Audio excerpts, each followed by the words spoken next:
Tens of thousands of anti-racism protesters have opposed the free speech rally in the U.S. city of Boston that featured right-wing speakers. The rally on Boston Common, which attracted only a small crowd, disbanded early and the participants were escorted out by police. The organizers had said they would not give a platform to racism or bigotry.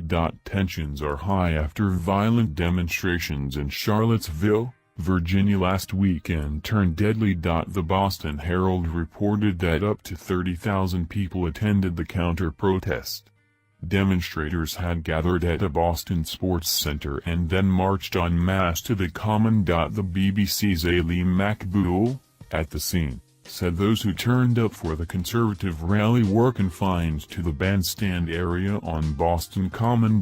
Crowds of anti-racism protesters totally surrounded the bandstand but were kept some distance away, he added. It's time to do something.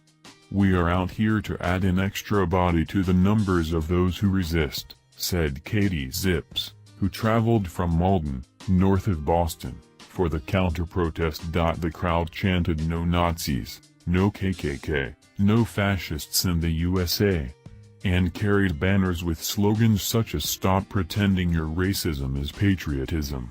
Hundreds of police officers, many on bicycles, were deployed. Large vehicles and concrete barriers were positioned to prevent access to the park.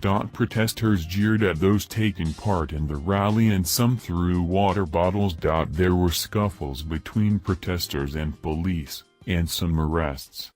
The Boston Globe newspaper reported that 20 people had been held. Some rally participants needed a police escort to leave the park. The organizers of the rally said that misinformation in the media was likening our organization to those that ran the Charlottesville rally.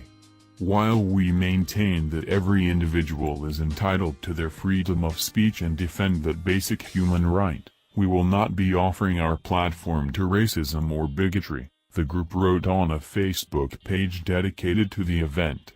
We denounce the politics of supremacy and violence.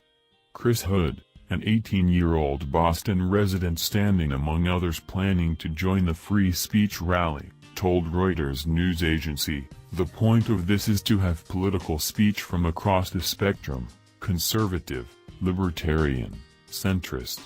The list of speakers for the event changed a number of times in the days ahead of the gathering.